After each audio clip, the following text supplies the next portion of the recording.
ला हौला वला कुव्वता इल्ला बिल्लाहिल अलिय्यिल अज़ीम। हस्बुनल्लाह व निअमल वकील, निअमल मौला व निअमल नसीर। रब्बि इश्रह ली सदरी व यस्सिर ली अमरी वहलुल उक़दतम मिन लिसानी यफ़क़हू क़ौली। अऊज़ु बिल्लाहिस समीइल अलीम मिनश शैतानिर लईनिर लईमिर रजीम। बिस्मिल्लाहिर रहमानिर रहीम। अल्हम्दुलिल्लाहिल्लज़ी हदाना लिहाज़ा व मा कुन्ना लिनहतदिया लौला अन हदानल्लाह। लक़द जाअत रुसुलु रब्बिना बिल हक़। सुम्मा सलातो वस्सलाम वत्तहियतो वल इकराम अला सय्यिदिल अनाम मौलाना व सय्यदना अबिल क़ासिम मुहम्मद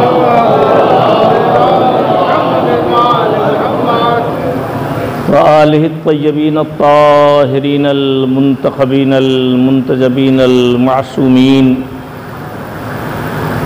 वल्लअनतुद दाइमतुल बाक़ियतुल मुस्तमिर्रतु अला अअदाइहिम व क़ातिलीहिम व ग़ासिबी हुक़ूक़िहिम व मुनकिरी फ़ज़ाइलिहिम व शाकीना फ़ीहिम वल मुनहरिफ़ीना अन्हुम अजमईन मिनल आन इला क़ियामे यौमिद्दीन। अम्मा बअदु फ़क़द क़ालल्लाहुल हकीम फ़ी किताबिहिल करीम व हुवा अस्दक़ुल क़ाइलीन व क़ौलुहुल हक़। बिस्मिल्लाहिर रहमानिर रहीम। या अय्युहल्लज़ीना आमनू इत्तक़ुल्लाह व कूनू मास सादिक़ीन। सल्लल्लाहु अलैहि मोहम्मद व आले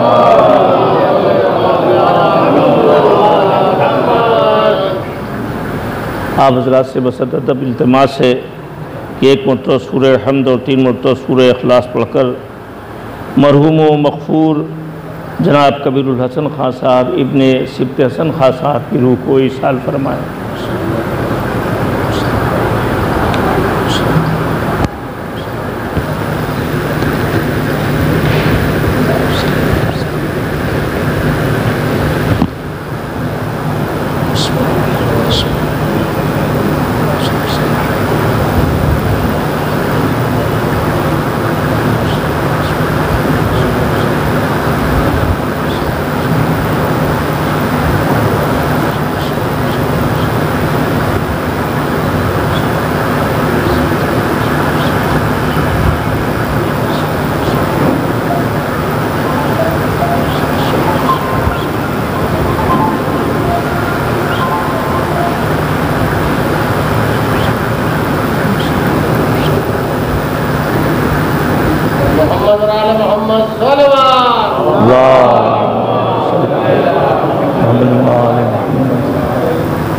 बस अदब गुजारिश है कि ज़रा सा और आगे बढ़ जाएँ ताकि जो आ रहे हैं मुमिनीन उनको लिए जगह मैसर रहे। और पंखा भी या तो उधर है या तो इधर है, बीच की जगह जो है जहाँ लोग बैठे हैं उधर पंखा नहीं है, लिहाजा और आगे आ जाए तो आगे अच्छी खासी जगह है। एक और मिलजुल के सलवात पढ़े मोहम्मद वाले मोहम्मद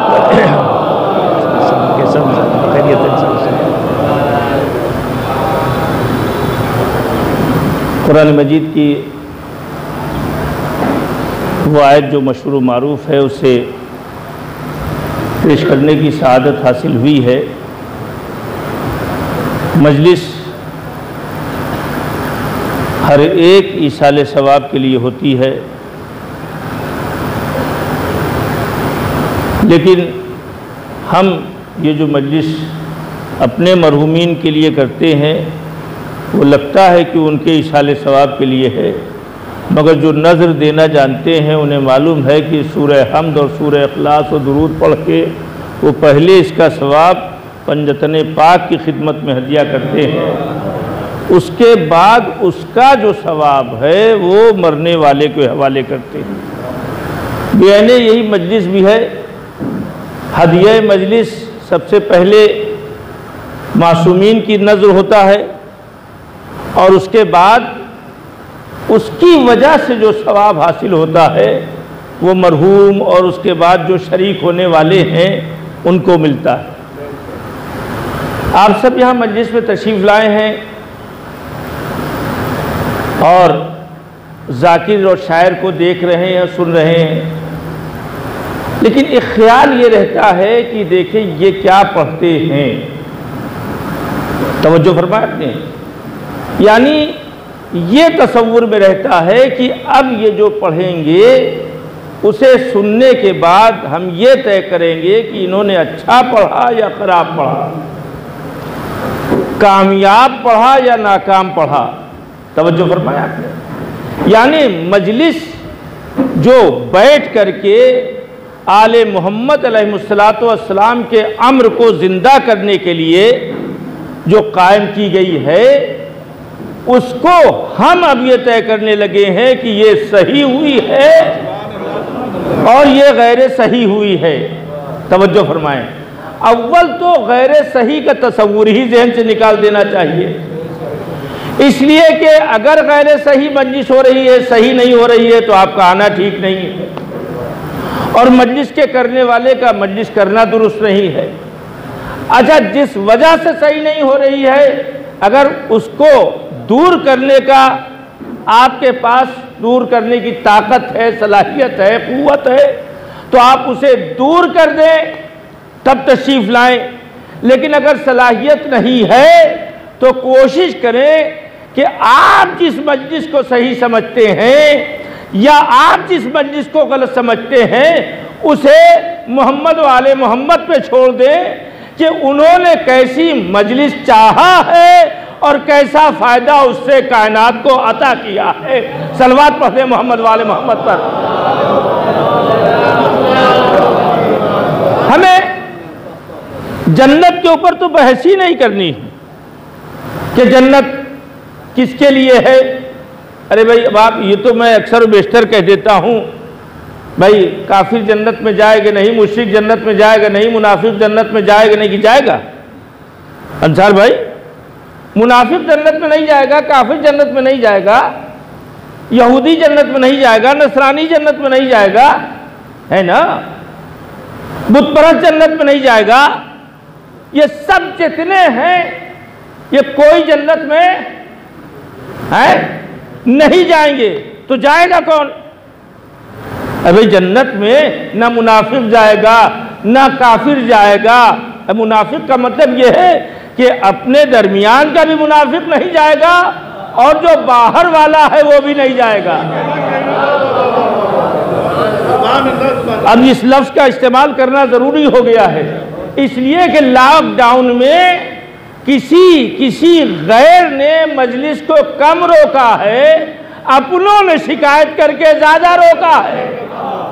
इसका मतलब यह है कि कुछ अपने भी मुनाफिक हैं, तो ना अपने वाले मुनाफिक जन्नत में जाएंगे और ना गैर वाले मुनाफिक जन्नत में जाएंगे, बल्कि अपने वाले तो और ज़्यादा मुश्किलात में फंसेंगे।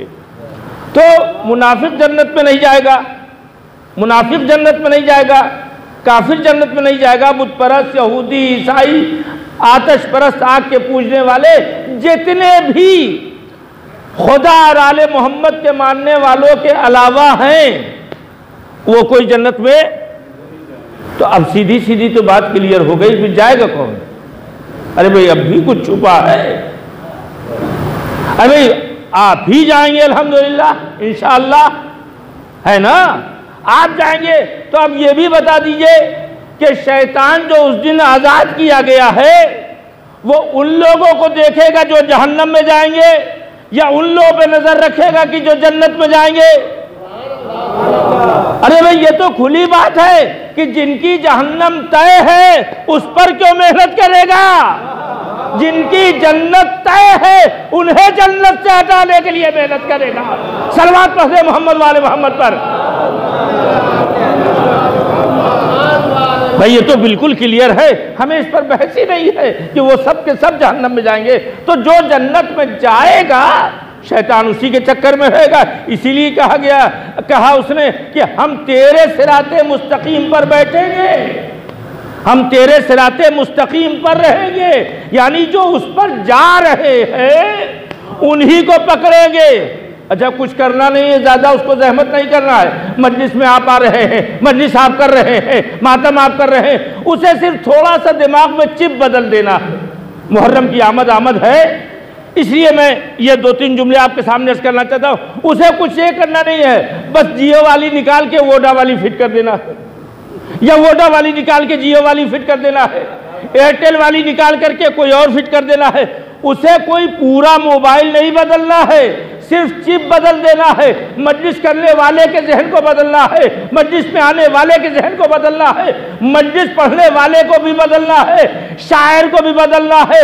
बख्याल उसके जहन में ये आ जाए कि हम मजलिस जो कर रहे हैं उससे आला कोई मजलिस नहीं कर सकता, हम जो पढ़ रहे हैं उससे बेहतर कोई नहीं पढ़ सकता, हम जो मजलिस में शरीक आए हो गए हैं मौलाना हमारी वजह से दहशत में आ गए हैं। लिहाजा अब ये जो चिप बदली गई, आए थे जन्नती बनने के लिए, और ये जहन में जो बदल गया निजाम, उसकी वजह सिर्फ हल्का सा इरादा बदला है, हल्का सा इरादा बदला तो यही जन्नत हमारी जन्नत से हट गई।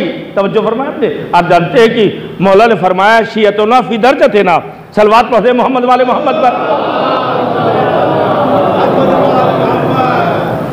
देखिए, अगर सलवात धीरे धीरे रहेगी तो मजलिस बहुत देर तक होगी,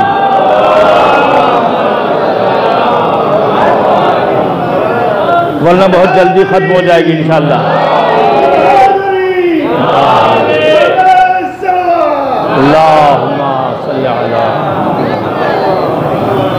हमारे शिया हमारे साथ जन्नत में हमारे दर्जे में रहेंगे। तवज्जो फरमाया आपने, जन्नत में हमारे दर्जे में रहेंगे। अच्छा भाई, जन्नत में भी अलग अलग दर्जे हैं, जाहिर है ये बिल्कुल तय है कि किसी का कोई दर्जा है। इतने लोग बैठे हैं, जब रसूलों में दर्जे हैं, तिलकर रसूल फज़लना बाज़हुम अला बाज़, हमने रसूलों में बास को बास पर फजीलत दी है, तो उसी तरह जन्नतियों में भी बास जन्नतियों को बास जन्नतियों पर फजीलत हासिल है। जन्नत में रहेंगे कुछ वो हैं जो मौला के साथ रहेंगे।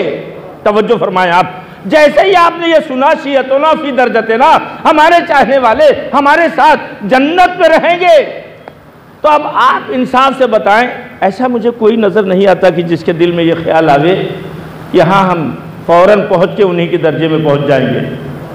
ऐसा कोई अल्हम्दुलिल्लाह इतना ज़्यादा अपने अमल पे मगरूर कोई नहीं दिखाई देता कि जिसे अपने अमल पे गुरूर हो कि हम ही हैं वो शिया जो उनके साथ दर्जे में रहेंगे। अलबत्ता निगाह अपने अमाल पे जाएगी, हमारी ये कमियां, हमारे ये नक्स, हमारे ये ऐब, हमारी ये बुराइयां, हमारी ये खामियां, हमारी ज़बान काबू में नहीं, हमारी निगाह काबू में नहीं, हमारे दिलो दिमाग काबू में नहीं, हमारे हाथों पैर काबू में नहीं, हमारा अमल कैसा है हम खूब जानते हैं। तो कैसे हो सकता है कि हम जन्नत में उनके साथ उनके दर्जे में चले जाएं? अरे हमें जन्नत ही मिलना बहुत दुश्वार लगता है, चे जाए कि उनके साथ दर्जे में रहे। तवज्जो फरमाएं, तो जिस तरह दुनिया में काउंसलिंग करने वाले बताते हैं कि हमेशा सोच ऊंची रखना चाहिए, जब तक सोच अच्छी और बुलंद न होगी तब तक अमल आपका अच्छा और बुलंद नहीं होगा। तो ठीक है, हमारे अमल कम हैं, हमारे अमल नाकिस है, अगर हम अपने अमल के जरिए से उनके दर्जे में पहुंचना चाहें तो यकीनन हम कमज़ोर हैं, हम मजबूर हैं, हमारी नमाजें नाकिस, हमारा रोज़ा नाकिस, हमारे अमाल नाकिस, हमारे कार्य खैर में दिखावा। लेकिन ये वो बुलंदी है जहां आसानी से पहुंचा नहीं जा सकता, आसानी से पहुंचा नहीं जा सकता। और जरा सा आसान करने के लिए एक मिसाल दे दूं, सलवात पढ़े मोहम्मद वाले मोहम्मद पर। एक नन्ही सी चींटी जा रही हो, छोटी सी चींटी, उसके दिल में ये ख्याल पैदा हुआ कि बाज की तरह से हम भी ऊंचाई में उड़ने लगे, बाज की तरह से। कबूतरों की तरह से हम भी ऊंचाइयों में उड़ने लगे। तो भाई छोटी सी चींटी है ना, मोरे बेपाया, बिल्कुल कोई हैसियत नहीं, कोई मतलब आदमी जब चाहता है पैरों से रौंद देता है। ये सारा मरहला कुरान मजीद में एक जहाँ कहा गया कि साहब वो डराया कि देखो उसका लश्कर चींटियों की तरह से पहाड़ से उतर रहा है, तो फौरन अल्लाह के खास बंदे ने जवाब दिया और ये चींटियां पैरों ही तले आ जाया करती हैं।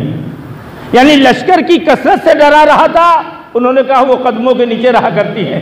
तो चींटी के दिल में ये तमन्ना पैदा हुई कि हम बुलंदियों पे उड़ने लगे। आप इंसाफ से बताएं, क्या उसके पास ऐसे पर हैं जिससे वो उड़ सकती है? क्या उसके पास ऐसे बाजू हैं जिसके जरिए से वो बुलंदियों पे पहुंच सकती है? न डैना है, न पर है, न बाजू है। लेकिन उसने सोचा कि हम बुलंदियों पे उड़े, तो उसने जब सोचा कि हमारे पास कुछ नहीं है तो कैसे उड़े, तो उसने कहा भाई हम खुद से तो नहीं उड़ सकते, हम खुद से तो नहीं उड़ सकते। बस उसके जहन में उड़ने का ख्याल था, बुलंदियां पाने का एहसास था, ऊंचाइयों पे पहुंचने का ख्याल था और ताकत भी नहीं थी। तो ऐसे मौके पे बहुत तेज परवाज बाज के पंजों से लिपट गई, तेज परवाज उकाब के पंजों से लिपट गई। अब जब ये उकाब उड़ा है, अब आप इंसाफ से बताएं, जिन बुलंदियों पे वो उकाब जाएगा, जिन बुलंदियों पे वो बाज जाएगा, वहां वो नन्ही सी चींटी पहुंचेगी या नहीं पहुंचेगी? वहां नन्ही सी चींटी पहुंचेगी या नहीं पहुंचेगी? न उसे पर की जरूरत थी, न उसे बाल की जरूरत थी, न उसे ताकत की जरूरत थी, न उसे अजीम जुस्से की जरूरत थी। हाँ, उसके लिए जरूरत क्या थी? उसके लिए जरूरत क्या थी? का बस उसे पंजों से पूरी ताकत से लिपटे रहना है, पूरी ताकत से लिपटे रहना है। कहीं ऐसा न हो बाज जब बुलंदियों पे जाए तो हवाओं के तेज झक्कर उसकी गिरफ्त को छुड़वा न दे। लिहाजा उसका सिर्फ एक काम था कि कदमों से लिपटी रहे। यकीनन आप जन्नत में उनके साथ रहेंगे, मगर शर्त यह है दुनिया में गुनाहों की जो आंधियां चलती हैं उनसे अपने को बचा के उनके कदमों से वाबस्ता रहे। तो याद रखें, जहां वो रहेंगे वही आप रहेंगे। सलवात पढ़े मोहम्मद वाले मोहम्मद पर।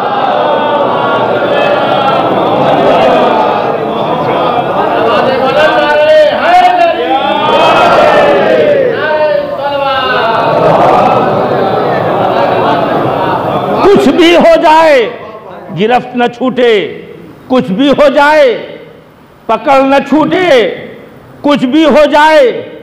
और अगर छूट गई, तवज्जो फरमाए आपने, तो छूट गई तो अब क्या होगा? उड़ रहे थे साथ साथ, मगर बीच में गिरफ्त ढीली पड़ गई, तो अब तो आप जानते हैं कि न जाने कहां उसका मुकद्दर ले जाए। बयान यही हमारा आलम है। पूरी जिंदगी में हमें मोहम्मद व आले मोहम्मद से वाबस्ता रहने की जरूरत है। कुरान की ये आयत यही कह रही है, तकवा जरूर हासिल कर लो, ईमान जरूर हासिल कर लो, मगर याद रखना जब तक तुम सच्चों के साथ नहीं रहोगे, जब तक तुम सच्चों के साथ नहीं रहोगे, और हमेशा रहना है। ऐसा नहीं कि कुछ दिन हट गए, कुछ दिन फिर साथ हो गए, कुछ दिन हट गए, कुछ दिन फिर साथ हो गए। अरे भाई, किसी और चीज का नाम निफाक नहीं है, इसी को निफाक कहते हैं कि कुछ दिन तक तो साथ रहे और उसके बाद अलहदा हो गए, उसके बाद दूर हो गए।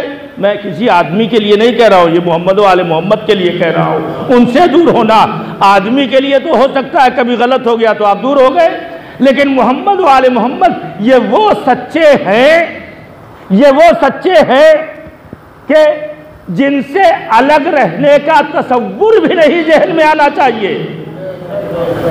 नहीं, इसीलिए वजाहत करके दिखाया गया कि भाई ये लोग सच्चे हैं, ये लोग सच्चे। आप जानते हैं कि अभी मुबाइला की तारीख गुजरी है और उसमें सच्चों का चेहरा दिखाया गया।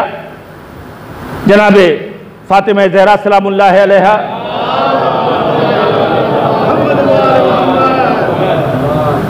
और हसनैन मौलाए कायनात पैगंबर इस्लाम, ये सब गए थे।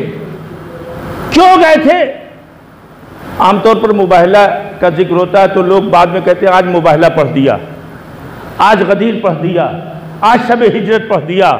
मगर पढ़ना और नताइज निकालना, ये दोनों में बड़ा फ़र्क है।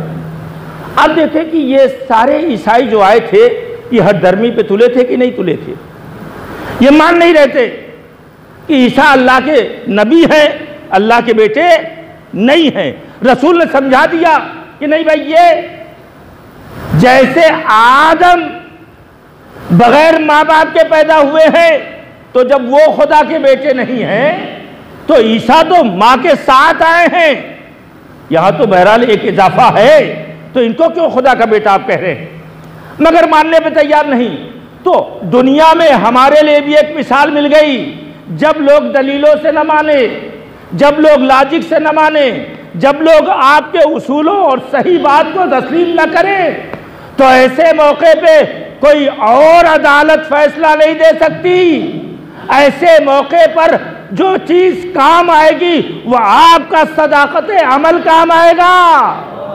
तवज्जो फरमाए आपने, सदाकत अमल कैसे कैसे काम आएगा? जितने सच्चे लोग हैं वो सब आपके साथ हो जाएंगे और दुनिया के सामने कहेंगे कि भाई ये सच्चा है, इसने गलत नहीं कहा है, ये बात सही कह रहा है, ये दुरुस्त कह रहा है। इसलिए कि सदाकत का साथ खुदा भी देता है, मोहम्मद व आले मोहम्मद भी देते हैं। और आज हम आपके सामने वो असलहा हवाले करेंगे कि जो इसी आयत के जरिए से पेश किया गया है। कसब अगर मान नहीं रहे तो इनसे कह दिए मुबाहिला कर ले। अच्छा, मुबाहिला सब तरतीब आपने सुनी है, बहुत से नुक्ते इसके सिलसिले में बयान किए जाते हैं, मुझे उससे कोई लेना देना नहीं है, वो सब आपने सुने सुनाए हैं। लेकिन जब ईसाई ने देखा कि ये सारे लोग जा रहे हैं, तो इन्होंने क्या कहा कि भाई हम मुबाहिला नहीं करेंगे। अच्छा, करना क्या था इन लोगों को? जो लोग आए हैं, आप अपने बेटों को लाइए, आप अपनी औरतों को लाइए, आप अपने नफ्स को लाइए, और फिर उसके बाद सुम्मा नब्तहिल, फिर हम मुबाहिला करें, और फिर फनजअल लानतल्लाहि अलल काज़िबीन, हम झूठों के ऊपर लानत करें। तवज्जो फरमाया, हम झूठों पर लानत करें। अच्छा, ये लानत करने से कोई फायदा होगा? बताइए आप। ईसाइयों को लानत करें या किस जो सामने मुकाबले पे उनसे लानत करें, कोई फायदा है उससे? अबे हम लोग तो रोजाना लानत भेजते हैं, बेशुमार लानत। देखिए उस पर लाइन लगी रहती है, बेशुमार लानत, हजार लानत, करोड़ लानत, अरबों लानत, दुश्मनाने अहले बैत पर लानत, यजीद पर लानत, और फला पर लानत, फला पर लानत, फला पर लानत, न जाने कितनी लानतें हम भेजते रहते हैं। तवज्जो फरमाएं आप। अब इधर जब ये काफिला पहुंचा, लानत किस पर करना है? झूठों पे करना है। लानत किस पर करना है? झूठों पे करना है। ये ईसाई ये समझ गए कि भाई अगर लानत हो गई, और भी अल्लाह वाली लानत, अल्लाह से रिक्वेस्ट है कि झूठों पर लानत हो, तो गोया ये ईसाई पीछे हट गए। क्यों हटे? क्यों हटे? वो जान रहे थे एटम बम तो बाद में बनेगा,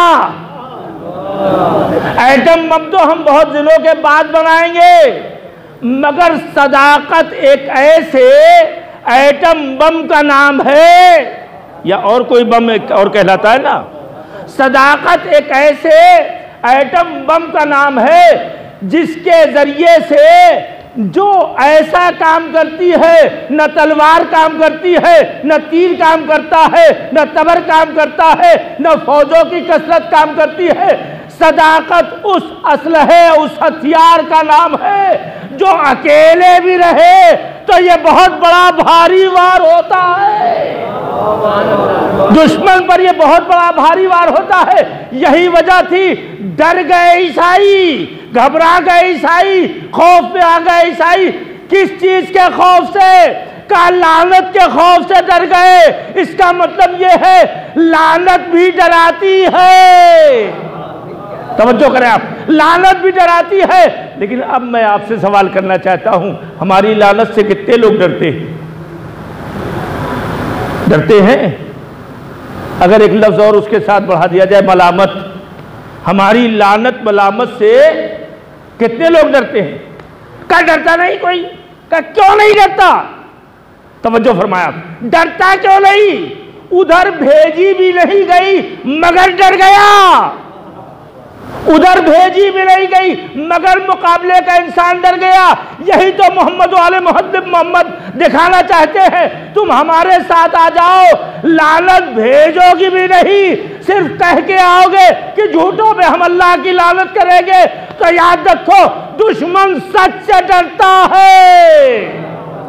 आज जो मुहावरा बन गया है, ये शायद ईसाइयों के शिकस्त की वजह से मुहावरा बना है। सच से काम नहीं चलता बगैर झूठ बोले हुए। याद रखे, जो लोग झूठ की बुनियाद पे हारे हैं वो सदाकतों के हमेशा दुश्मन बने रहते हैं। थोड़ा सा आपको सोच के इस बात की तरफ तवज्जो देना है। सलवात पढ़े मोहम्मद वाले मोहम्मद पर। तवज्जो किया आपने? सच्चाई किसे कहते हैं? सच्चाई बहुत बड़ा हथियार है। हमारी लानत से कोई डरता ही नहीं। हमारी लानत से कोई डरता ही नहीं। अभी डरता होता तो जल्दी से कहता। अच्छा ये बताइए, जो ईसाई लोग पीछे हट गए नहीं, उन्होंने कहा कि भाई हम आपसे मुबाहला नहीं करेंगे, तो क्या वो जन्नती हो गए? अरे भाई बताइए, आप जन्नती हो गए?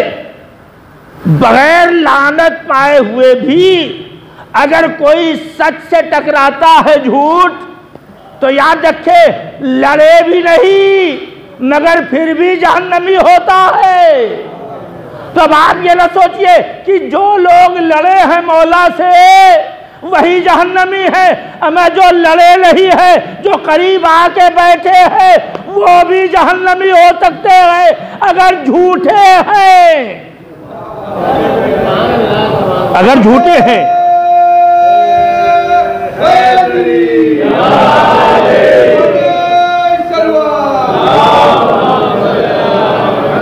तवज्जो फरमाया आपने? क्या कभी हमने सोचा है कि सच भी कोई हथियार होता है? सच भी कोई बहुत मजबूत वार होता है जो पूरी पूरी कौमों को हिला देता है, शिकस्त दे देता है। मोहम्मद वाले मोहम्मद ने अपने कैरेक्टर को मुबाहिला में पेश करके और तन्हा इन 5 अफराद को ले जा करके अल्लाह ने यह बतलाया है कि देखो, अगर तुम इनके साथ रहोगे तो याद रखना तुम्हें कहीं नाकामी नहीं होगी। ये मजलिसें जो पूरे मुहर्रम होती हैं, ये हम पेश करते हैं, मेरे मौला हम आपके साथ हैं, हम आपके साथ हैं। और याद रखें, नजात का तो सारे मसल अहले बैती का मसल सफीनत नूह, हमारे अहले बैत की मिसाल सफीने नूह जैसी है। ये तो सब, और सफीना नजात देने वाला है, नूह का सफीना है, ये भी नजात देने वाला, अहले बैत का सफीना भी नजात देने वाला। मगर तवज्जो फरमाया, आपने देखा होगा कि यहाँ से आपको कानपुर जाना है, दिल्ली जाना है, बम्बई जाना है, तो कुछ ट्रेनें ऐसी हैं, गोमती पकड़ लिया तो कब ये पहुँचेंगे अल्लाह ही हाफिज है, यकीन है जल्दी पहुँच जाएंगे। कुछ ट्रेनों के लिए ये पता है कि ये 12 के बजाय 24 घंटे में दिल्ली पहुँचाएंगी, इसी कि इनको कहीं भी रोक दिया जाता है, कहीं भी खड़ी कर दिया जाता है, कोई ठीक नहीं। कुछ ट्रेनें ऐसी हैं जो बहुत फास्ट पहुँचाती हैं। तवज्जो फरमाया, पहुँचाती सारी ट्रेनें हैं, मगर फास्ट ट्रेन कौन सी है? राजधानी है, और क्या बोलते हैं जो सुबह को जाती है या शाम को जाती है, शताब्दी है। ये वो ट्रेनें हैं जो दिल्ली तक जल्दी पहुंचा देती हैं। अजीजों, नजात के सब सफीने हैं, मगर हुसैन का सफीने नजात वो है जो मंजिले मकसूद तक जल्दी पहुंचा देता है। ये अब्बास बाग की करबला, ये बड़ा इमाम बाड़ा, ये छोटा इमाम बाड़ा, ये दूसरी करबला है, ये रोज़े औज़री, ये इसीलिए बुजुर्ग लोग बना के चले गए। कहा भाई हम फास्ट ट्रेन से नजात चाहते हैं, लिहाजा राहे हुसैन वो फास्ट रास्ता है नजात का कि जिससे यकीनी और जल्दी पहुंचेंगे।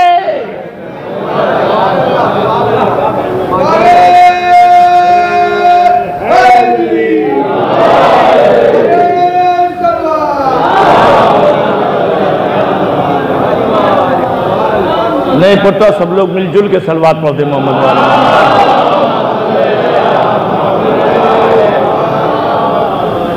अब आप ये बताइए, फास्ट ट्रेन पहुंचाने वाली है, लेकिन आप बैठे उसके अंदर और उसके बाद पता चला किसी आतंकवादी ने बम रख दिया उसमें। अब बताइए ट्रेन लेट होगी कि नहीं लेट होगी? है ना, कितनी भी फास्ट हो ट्रेन लेट होगी कि नहीं लेट होगी? कहा अब दिल्ली जाना था मगर दिल्ली के हालात ख़राब हो गए, अब चलिए साहब अजमेर चले जाइए। वही ट्रेन अजमेर जा रही है, दिल्ली के करीब तरीन रास्ते पे, मंजिल तक नहीं पहुंचाया। क्यों? इसलिए कि कुछ ख़राब लोग हैं, कुछ ख़राब कैफियतें ऐसी हैं, लाइन काट दिया, लाइन पे बम बिछा दिया, कुछ भी कर दिया, तो ये तेज़ पहुंचाने वाली ट्रेन भी मंजिल की तरफ ले जाने के बजाय दूसरी तरफ मोड़नी पड़ी, मुसाफिरों को छोड़ना पड़ा, उतरना पड़ा, इसलिए कि सबके ख्याल में है कि हम सेफ और जल्दी पहुंच जाएं मंजिल तक। अजीजों, इसीलिए कहा जाता है मजलिसे हुसैन के जरिए नमाजें बची हुई है, मजलिसे हुसैन के जरिए रोजे बचे हुए हैं, मजलिसे हुसैन के जरिए हमारी तहजीबें बची हुई है, मजलिसे हुसैन के जरिए तशय्यो बचा हुआ है, मजलिसे हुसैन के जरिए हज बचा हुआ है, ये सब बचा हुआ है। अगर इसको हमने कामयाब रखा, बेहतर रखा, तो हुसैन के वो नजात का रास्ता है जिससे बहुत आप मंजिल तक पहुंच जाएंगे। मगर याद रखें, इसे उन आतंकवादियों से बचाना है जो गुनाह की तरफ दावत दे, जो बुराइयों की तरफ दावत दे। सबसे बड़ा आतंकवादी तो खुद हमारे दिमाग में है। अगर गुरूर पैदा हो गया तो पूरी ट्रेन कैंसिल हो जाएगी। सलवात पढ़ते मोहम्मद वाले मोहम्मद पर। तवज्जो फरमाइए।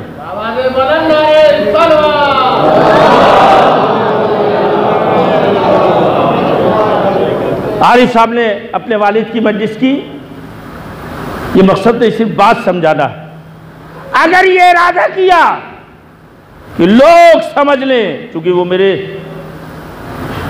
लिए दामाद की हैसियत रखते हैं, मेरे शहर के दामाद हैं और बहुत मुखलिस भी हैं, इसलिए नहीं कि हमको बुलाया, बहुत ज़माने से ताल्लुकात है, बहुत से लोगों से मजलिस पढ़ाते रहते हैं, लेकिन अच्छा आदमी अच्छा होता। आरिफ साहब ने मजलिस इसलिए किया कि लोग देख लें आज हमारा जलवा, लोग देख लें आज तबर्रुक हमने कैसा बांटा है, लोग देख लें कि हमारे कितने ताल्लुकात हैं मिलने वाले हैं। तो फिर इसका मतलब ये है कि मजलिस बेजान हो गई। क्या हो गई? बेजान हो गई। थोड़ा थोड़ा आप भी जवाब देंगे तो लगेगा कि हाँ कुछ सही कह रहे हैं कि नहीं कह रहे हैं। कभी कभी पता ही नहीं चलता कि कहीं ऐसा ना हो कि गलत ना कह रहे हो। सलवात पढ़ते मोहम्मद वाले मोहम्मद।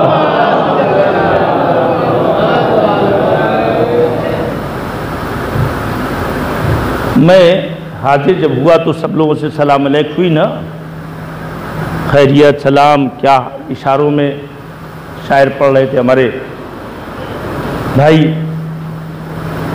और अगर इस जहाँ मैं जो आया था उसके बजाय मेरा जनाजा अगर आ गया होता तब कोई सलाम करता? अगर सलाम करने लगता तो लोग कहते तो इधर नई नई बिदअत ईजाद कर रहे हैं, अब देखिए मौलाना का इंतकाल हो गया उसके बाद भी सलाम उन्हें किया जा रहा है। तो ये वो मिसाल थी जो मैं किसी और पे नहीं दे सकता था सिवाय अपने। किसी की कोई आसानी से, हालांकि जो मौत को खेल तमाशा समझता था उसकी मजलिस में बैठे हुए थे, मरने को एक खेल तमाशा बना दिया जिसके सिपाहियों ने भरे घर की या धूप में कुछ इस तरह से मिसरा है, उसने मरने को एक खेल तमाशा बना दिया। और हम अगर मरने की मिसाल दे दे किसी के लिए अंसार भाई, तो फिर बड़े अजीब व गरीब बात होगी। तो मैं जब आया तो आपने सलाम किया, मुलाकात हुई, मुसाफा हुआ, जो कुछ भी हुआ, मुआनका हुआ।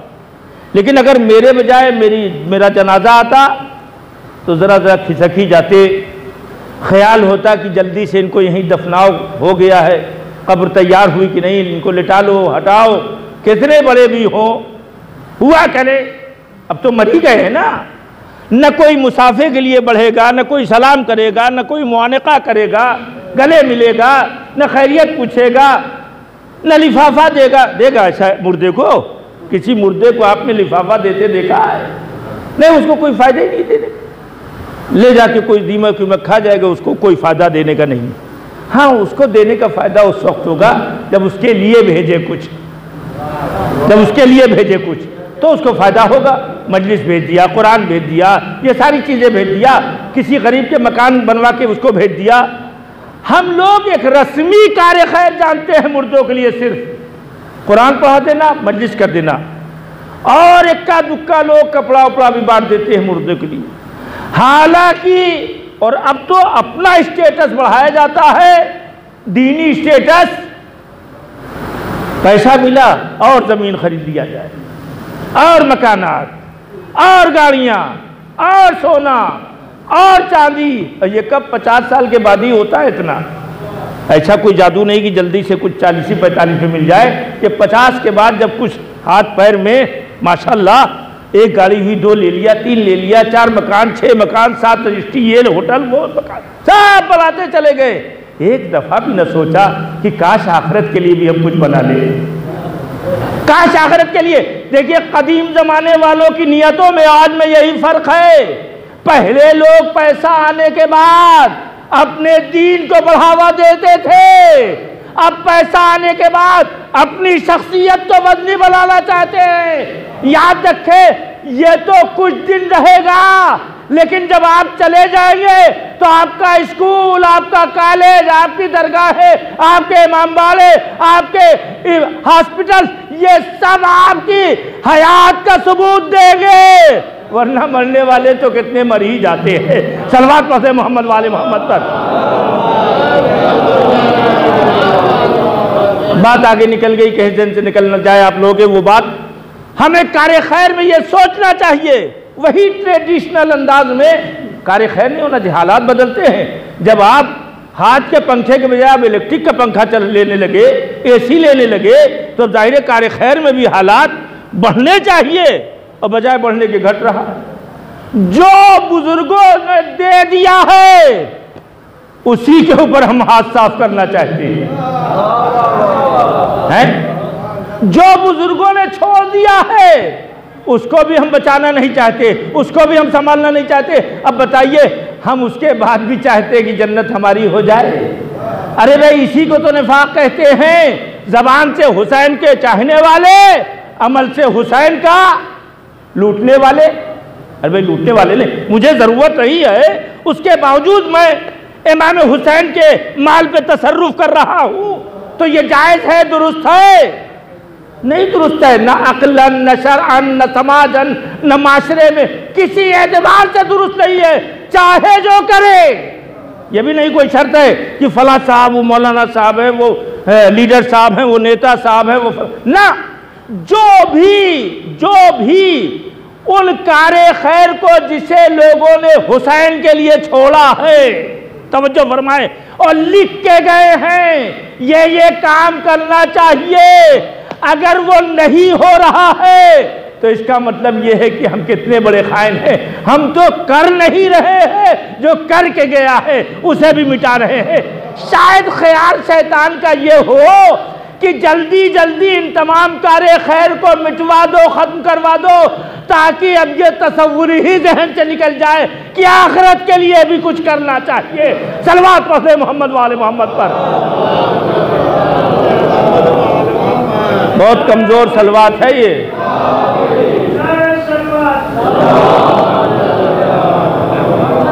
सोचिए बैठ के थोड़ी देर कि हमको जाना है, अब तो मौत पद पर बढ़ाने लगी है। इमाम सज्जाद फरमाते हैं कि हाँ, पालने वाले एक दुआ में कि अब तो मेरे सराहने मौत पर फड़फड़ा रही, ये लफ्ज़ें हैं। पालने वाले अभी ज़रा सा रोक दे, ये हमारे लिए है, उनकी ज़ात इससे बुलंद है। पालने वाले अभी रोक दे, कुछ बढ़ा दे मुद्दत। क्यों? इसलिए कि अभी हमने अपनी कब्र को गुलजार नहीं बनाया है।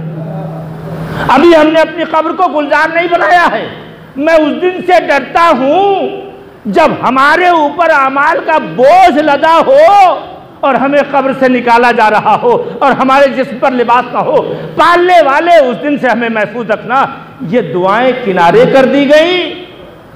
क्यों? इसलिए कि शैतान चाहता है कि ये सैयद सज्जाद वाले चाहने वाले न बनने पाएं और चाहे जिसके बन जाएं। इमाम हुसैन के चाहने वाले सिर्फ जबान से रहें, अमल में न रहें। तो अजीजों, अगर मर जाता है इंसान तो उसके लिए कार खैर, उसको नोट देने से कोई फ़ायदा नहीं। मैं यहाँ पे रुका था कि मेरा जनाजा आया और जनाजा आने के बाद तो जब यहाँ रखा गया तो न किसी ने हाथ मिलाया और न किसी ने मुसाफा किया, न किसी ने गले मिला। क्यों? आपने सोचा? और जब मैं आया था जिंदा तो मुसाफा भी, गले भी मिलना, मुलाकात भी, सब कुछ। वजह यह है कि जब मैं ऐसे आया था तो मेरे पास रूह मौजूद थी। तवज्जो फरमाया, मेरे पास रूह मौजूद थी, लेकिन जब जनाजा आया तो जिस्म वही है मगर रूह गायब है। ए भाई, हाथ खराब हो गया, हाथ भी वही है ना, पैर भी वही है, आंखें भी वही, नाक भी वही, सर भी वही, कान भी वही, लेकिन सिर्फ एक रूह गायब हो गई तो लोगों ने करीब आना छोड़ दिया और दूर रहने की कोशिश की, न मुसाफा न मुआलका, और इतना दूर कर दिया कि अब कभी तुम्हारा चेहरा न देखेंगे। क्यों? इसलिए कि रूह निकल गई। अजीजों, हर अमल की एक रूह होती है। नमाज की भी रूह होती है, रोजे की भी रूह होती है, अज़ादारी की भी रूह होती है, शायरी की भी रूह होती है। अमल तो होता है मगर अगर बेरूह अमल होगा तो आप जानते हैं लोग करीब नहीं आएंगे, दूर होने लगे। अब जवान मजलिसों से बाहर क्यों नजर आते हैं? पहले लोग बैठते थे, अब बाहर मोबाइल चलाते हैं। मतलब यह है कहीं न कहीं हमारे अमल की रूह कम हो गई है।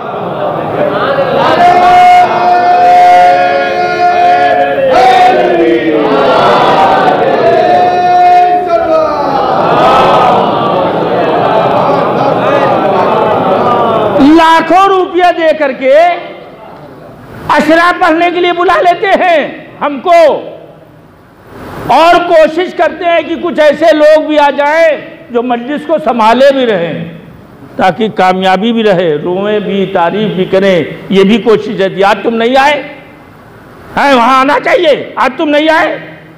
लाखों रुपये खर्च करने से खुदा की कसम एक किताब लेके लोग मजलिस पढ़ा करते थे, आंखों से आंसू जारी रहता था और खुद भी रोते थे। लोग सुन के रोते रोते बेहोश हो जाते थे। क्यों ऐसा होता था और अब क्यों नहीं हो रहा? मैंने वही कहा कि जब रूह निकल जाती है तो जिस्म वैसे ही रहता है। और जरा एक मिसाल दे दूं, बस मजलिस तमाम की मंजिल में है। नमाज पढ़ा आपने, दोनों मिसाल दूंगा। नमाज पढ़ी आपने, कैसे पढ़ी? छीन के मौलाना का लोटा ले लिया, पानी लेके बेचारे जा रहे थे वजू करने, छीन लिया, चलाइए चलाइए अपने रोब में अपने ताप, और उसके बाद जाके वजू किया। अब उसके बाद देखा किबला मुसल्ले पे खड़े हैं, नमाज पढ़ रहे हैं, मौलाना नमाज पढ़ाने जा रहे हैं, आप पीछे खड़े हैं, आप आगे खड़े हैं। आपने आके इन्हें ढकेला, हटो। ताबूत तो मजलिसों में जुलूस में यही ना होता है, लोग एक दूसरे को जल्दी से कि किसी सूरत से हम पहुंच जाए, चाहे दूसरा अजियत में क्यों ना हो जाए। तवज्जो फरमा रहे हैं आप। मौलाना नमाज पढ़ रहे थे, मौलाना पढ़ा रहे थे, आपने इनको ढकेला, तुम कैसे पहली सब पे आ गए, और खुद आके खड़े हो गए। नमाज भी पूरी हुई, तवज्जो चाहता हूं एक एक लफ्ज पे, नमाज भी पूरी हुई, वजू भी पूरा हुआ, हुआ कि नहीं हुआ? भाई रुकू हुआ, सज्जा हुआ, क़िराअत, तशहुद, सलाम सब हुआ। वजू भी जैसे होना चाहिए बाकायदा, आप जानते हैं वजू के वाजिबात क्या है, सब वजू हुआ, सारा काम आपने वैसे ही किया। रोकता हूं यही बात, आजादारी में आप आए, सब कुछ आपने वैसे ही किया, फर्श बिछाया, लोगों को बुलाया, जाकिर को बुलाया, पैसे खर्च किए, सब कुछ खर्च किया, सारा काम हो रहा है। तवज्जो फरमाया, सारा काम हो रहा है आजादारी का।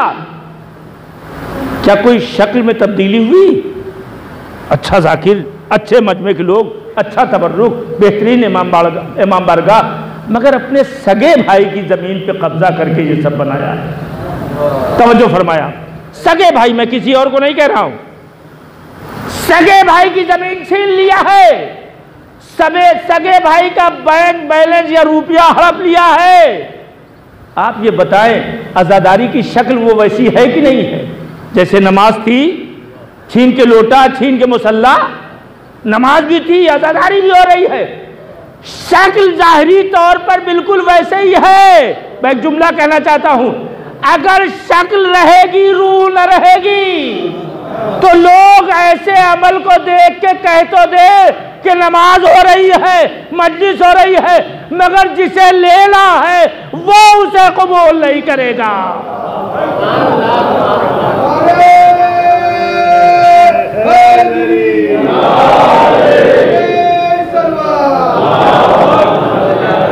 शक्ल वही है, कोई शक्ल बदली है नमाज की, कोई शक्ल बदली है आजादारी की, वैसे ही सोच, वैसे ही मजलिस, मगर जो रूह होना चाहिए पाको पाकीज़ा। एक बूढ़ी औरत, मुख्तसर सी औरत कहीं कोने में भी मुसल्ला बिछा के, छोटा सा फर्श बिछा के, अगर अज़ाए हुसैन चिराग जला के कर रही है, मगर सही अंदाज से कर रही है, तो ये अरबों रुपए की आजादारी उसके मुकाबले में बेकार है। कि जहां रूह नहीं है वही रूह है जो आज तक हमको इस आजादारी से मुत्तसिल रखे है। मेरे बुजुर्गों, मेरे जवानों, अंजुमन के सदरों, सेक्रेटरी, नौहा खानों, शोरा, जाकिरों, इस बात पर तवज्जो देना जरूरी है कि आजादारी जानदार होनी चाहिए, बेजान आजादारी नहीं होनी चाहिए। सलवात पढ़ते मोहम्मद वाले मोहम्मद पर।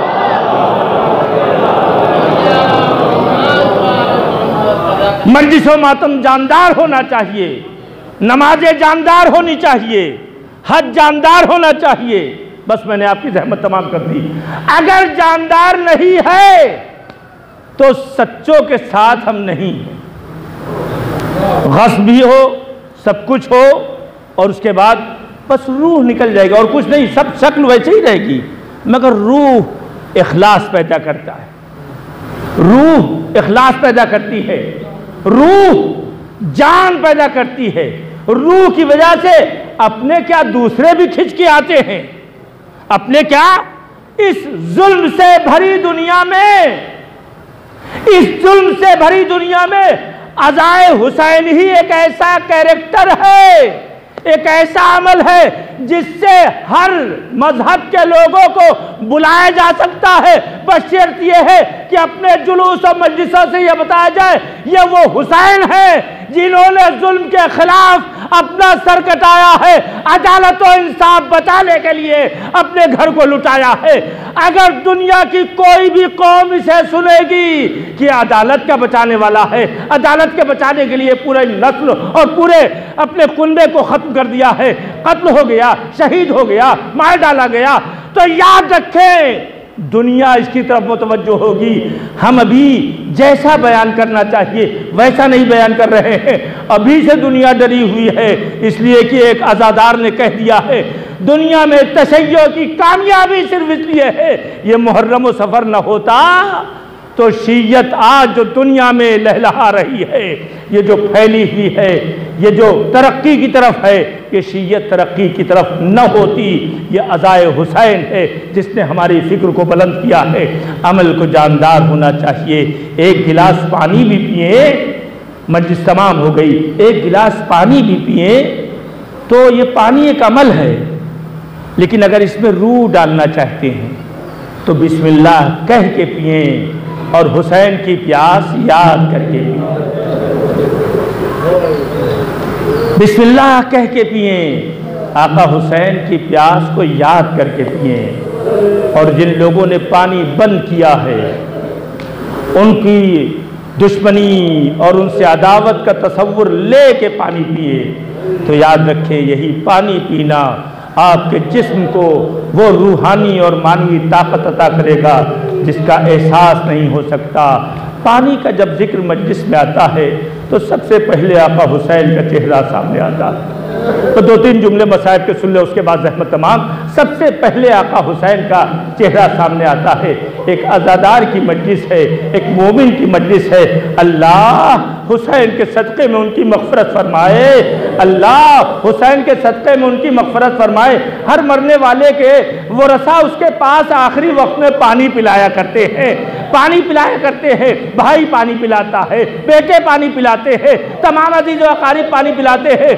और ये मंजर सब देखते रहते हैं, मगर पंजतने पाक वहीं पायती खड़े रहते हैं। अली ने देखा खामोश है, इमाम हसन ने देखा खामोश है, रसूल इस्लाम ने देखा खामोश है। लेकिन जैसे ही शहजादी फातिमा ज़हरा ने देखा, अरे मरने वाले को उसके वर्षा पानी पिला रहे हैं।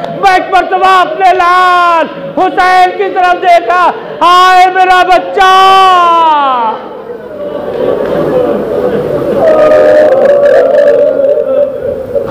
हाय मेरा बच्चा प्यासा मार डाला गया, हाय मेरा बच्चा प्यासा शहीद कर डाला गया। प्यास भी अजीब चीज है, खुदा की कसम, खुदा की कसम। तमाम उम्र सैयद सज्जाद रोते रहे यही कह कह के, वल्लाहे लाबी कुतिला शाना।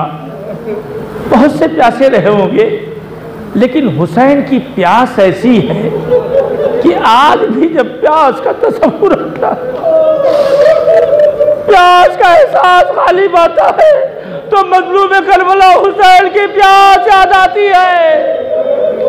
अब आप सोचे, हमें जब याद आती है तो फर्जंद जिसने देखा है सूखे हुए होठ खून से तर है, लोके लेजा पे हुसैन का सर है, सोगवारो तो वो बेटा कैसे न याद करेगा। अरे जहां कहीं पानी सामने आया बस बाप का ख्याल आ गया, हाय मेरा बाबा, वल्लाहे लाबी कुतिला शाना, कसम खुदा की मेरा बाबा प्यासा मार डाला गया, कसम खुदा की मेरा बाबा प्यासा मार डाला गया। अज़ादारों इन आंसुओं की कीमत समझे। ए सोगवारो, ये कब्र में रोशनी अता करते हैं, ये महशर में मददगार साबित होंगे। आप हुसैन के अज़ादार हैं, आप शहजादी के चाहने वाले हैं। आखिरी जुमले सुन ले अज़ादारों। जी चाहता अर्ज करूँ आका सैयद सज्जाद, आप हमेशा अपने बाबा की प्यास याद करते हैं। मजलिस तमाम हो रही है सोगवारो, आप हमेशा अपने बाबा की प्यास याद करते हैं। आका आप तो खुद भी प्यासे थे, जनाबे सकीना भी प्यासी थी। आका हुसैन की शहादत के बाद जनाबे ज़ैनब उम्मे कुलसूम सब प्यासी थी। ए मेरे मौला, अरे दस्ते अदब जोड़ के ये खादिम पूछता है, आका आप उनकी प्यास याद नहीं कर रहे हैं, आप उनकी प्यास याद नहीं करते। हमेशा पानी आया तो बस हाय कह के रह गए और आवाज दी, अरे मेरा बाबा प्यासा मार डाला गया। आज़ादारो इमाम फरमाते हैं, अरे मेरे चाहने वाले तुझे पता नहीं है, जुमला सुन ले, प्यासा रहना और है और प्यास के आलम में जवान लाल का लाशा उठाना और है। ए मेरे जाकिर, अरे मेरे बाबा ने प्यास के आलम में अली असगर का लाशा, अली अकबर का जनाजा, औलो मोहम्मद का जनाजा, गाजी अबुल फजल अब्बास को प्यासा शहीद हो दे देखा। अरे प्यास के आलम में जवान का लाशा उठाना प्यास को किस कमाल पे ले जाता।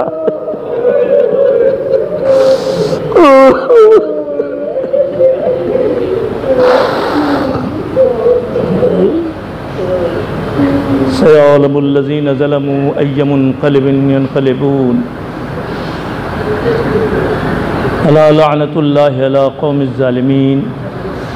इलाही बिहक़्क़ि ज़हरा व अबीहा व बालिहा व बनीहा वस्सिर्रिल मुस्तौदे फ़ीहा, माबूद मरहूम के दर्जात को बुलंद फरमा। ए मेरे माबूद उनके गुनाहों की मग़फ़िरत फरमा। पालने वाले ये सब आपके मौला हुसैन के अज़ादार हैं। जहाँ जहाँ भी आका हुसैन के चाहने वाले, उनके मातमदार, उनके मजलिस करने वाले, उनके जुलूस उठाने वाले, ए मेरे पालने वाले उनकी हिफाजत फरमा। पालने वाले उन सब के अमल को शैतान के शर से महफूज फरमा। पालने वाले गुरूर, घमंड, तकब्बुर की लानत को हमसे दूर फरमा।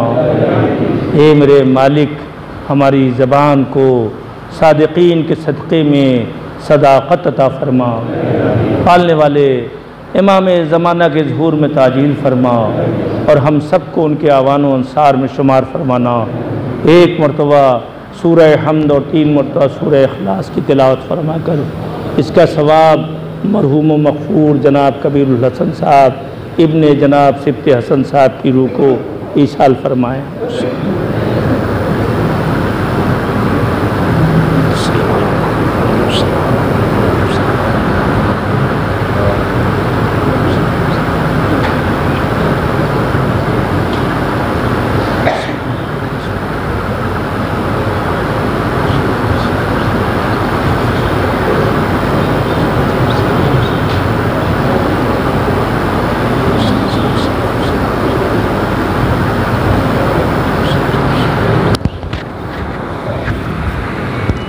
रब्बना तक़ब्बल मिन्ना इन्नका अंतस समीउल अलीम।